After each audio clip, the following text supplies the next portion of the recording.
Northwell Health Northern Westchester Hospital presents Pre-Surgical Spine Education Class. Your goal is our goal. Let's start by giving you an overview of this video and the class objectives. 1. To provide information about your upcoming spine surgery. 2. This will include what to expect before, during, and after surgery. 3. For you to learn what you can do to ensure the best outcomes. And 4. For you to know what Northern Westchester Hospital can offer you to make your experience the best it can be. There are 3 types of procedures you may undergo.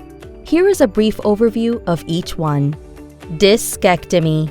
Discectomy is a surgery to remove herniated disc material that is pressing on a nerve root or spinal cord. Laminectomy. Laminectomy is a procedure where a portion of bone is removed called the lamina. This is to relieve pressure on the nerve root or spinal cord. And spinal fusion. Spinal fusion is a surgery performed to join or fuse 2 or more vertebrae. And now, a more detailed overview of each of the 3 procedural options. Here is what to expect with a discectomy, a minimally invasive procedure. A small incision. A microscope is used by the surgeon. You'll be under general anesthesia. This may or may not be done with other procedures. The procedure will relieve pressure off the nerve to get rid of leg pain caused by a pinched nerve. This is not done for back pain. This is an outpatient surgery for most. Now here's the overview for a laminectomy. This surgery creates space by removing part or all of the lamina covering the spinal canal. You'll be under general anesthesia. A microscope may be used for some laminectomies. Like discectomy, it will relieve pressure on the nerve. This is not done for back pain in most cases. This may or may not be done with other procedures. Some may go home the same day, most within 23 hours. And finally, here are the details for a spinal fusion procedure. This surgery is done to relieve back pain by joining 2 or more vertebrae. There are many approaches offered for fusion surgery that are both open and minimally invasive, such as cervical, anterior or posterior, and lumbar, anterior, posterior, or lateral. This procedure may be done in conjunction with laminectomy and/or discectomy. As with any surgical procedure, there can be complications.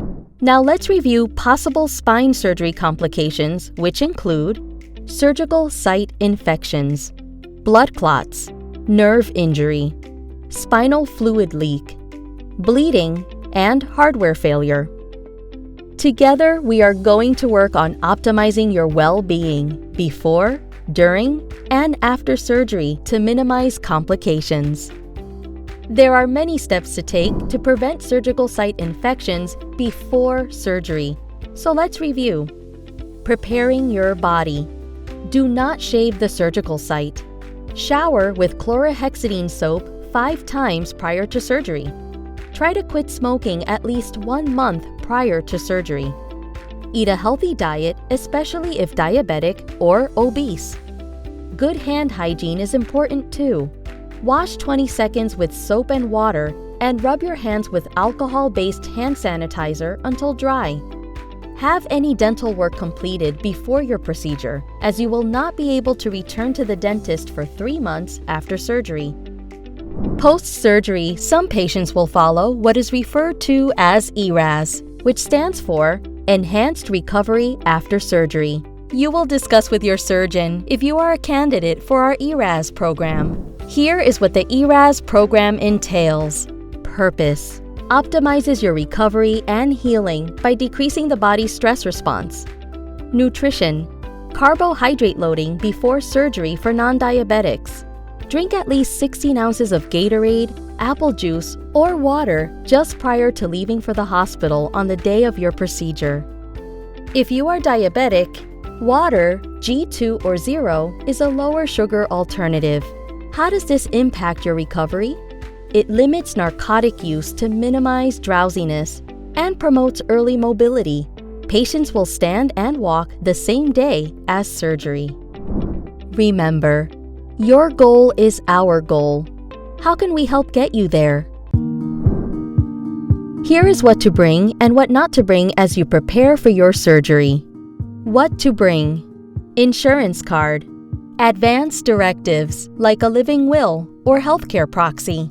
Bring a list of all current medications, including prescription and over-the-counter, vitamins or herbal supplements. Also bring loose-fitting clothes, such as closed-toed shoes with rubber sole. Personal items such as eyeglasses, dentures, hearing aids, cell phone, tablet, chargers, and a credit card for TV service and gift shop. What not to bring: expensive or sentimental items, and your home medications. Where to go when you arrive: park in a north parking lot.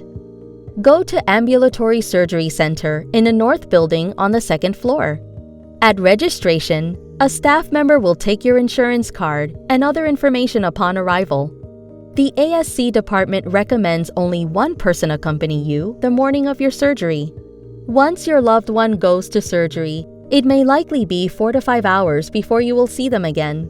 Feel free to leave the hospital premises, as you will be contacted when the surgery has successfully ended. Here is what to expect after surgery. You will be in the recovery room for 1 to 2 hours. From there, you will either go back to ASC to be discharged or to the 5th floor for an overnight stay.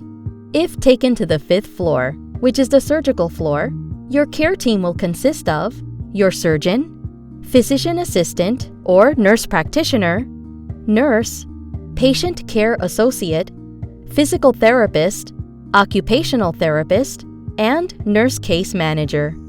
Also note that your surgeon will want you to get out of bed and walk the same day of surgery. You will be at risk of falling after your surgery, so we will want you to understand steps to prevent a fall. The Northwell staff is there to keep you safe. You will be identified as a fall risk. Do not get out of the bed or chair without assistance from your clinical team. Call us when you need to use the restroom. We will be staying within arm's reach of you. You will also be given an incentive spirometer. This encourages deep breathing, helps to prevent potential pulmonary complications after surgery, such as pneumonia. You will need to perform 10 slow, controlled, deep breaths in using this device every hour. Our main goal after surgery is to keep you comfortable, also known as pain management. Since we know that patients will experience pain after surgery, it's vital to communicate any increase in your pain level as early as possible to avoid delay in pain relief. Pain can be variable after surgery. Please work with the nursing staff to maintain your pain control so that you can ambulate earlier in your recovery. Patients who ambulate earlier recover faster. The goal of pain control is a 4 to 6 range on a 0 to 10 scale. Pain management, keeping you comfortable. You may experience pain. This pain can originate from numerous pathways, including inflammatory or swelling, nerve-based pain, or post-surgical pain. Some medications you may be given to control these symptoms include Tylenol, Lyrica or gabapentin, Celebrex or Toradol, which are anti-inflammatory, muscle relaxers such as Valium or Zanaflex, and steroids such as Decadron, and narcotics which are given as needed, but our goal is for you to take as little narcotic as possible. Other post-operative medications you may be given but not limited to are antibiotics. You will receive antibiotics to help prevent infections both during your surgery, and you may receive 1 dose after surgery as well. Blood thinners. If you take blood thinning medication, your surgeon will tell you exactly what date and time to restart them. Chronic meds. The doctor will restart you on your chronic medication based on what medications you take and your condition after surgery. When you are ready for discharge, here is what you should plan for. The average length of stay in the hospital is 1 to 2 nights, and many go home the same day. This varies depending upon a number of factors, including your specific surgery, age, and medical conditions. Most people go directly home from the hospital after spine surgery. One of our goals is to get you home as opposed to a rehabilitation facility. It is helpful to arrange for someone to stay with you at home for the first few days or nights to ensure your comfort and confidence as you recover. When you are ready to go home, you will have a few more meetings and consultations with your team. Your physical therapist will assess your needs for any medical equipment, such as a walker, cane, commode, etc. Your nurse case manager will set up any nursing services that you may need at home. If you do not need visiting nurse services, your surgeon will decide when and if you need physical therapy when you are seen in the office. Here are some additional preparations and considerations for a home discharge. Is there someone to help you with everyday needs? Do you have pets who will need to be cared for or walked? Do you have someone to drive you for errands or doctor's appointments? Try simplifying your daily activities and make your environment safer by preparing and/or freezing meals prior to your surgery. Place frequently used items within easy reach. Remove scatter rugs or items on the floor that can be a fall hazard. Bandage and showering is another important step in the process. Here are 4 key steps that you will need to know. Please note, your incision will be covered by a sterile dressing from the operating room. 1. Your nurse will teach you how to care for your incision and change your dressing if necessary. 2. Your surgeon will give you specific instructions about your dressing for home, such as when to remove or change it. 3. Underneath this dressing, you may have staples or sutures closing your incision. Visible staples or sutures will be removed 2 to 3 weeks after surgery. And 4. In the shower, let the water run over the incision or dressing. Do not rub or use soap directly on the incision. No soaking in a bathtub, pool, hot tub, etc. until cleared by your surgeon.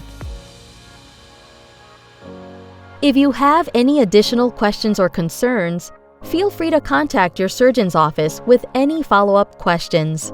We appreciate the opportunity to provide care for you throughout your surgery.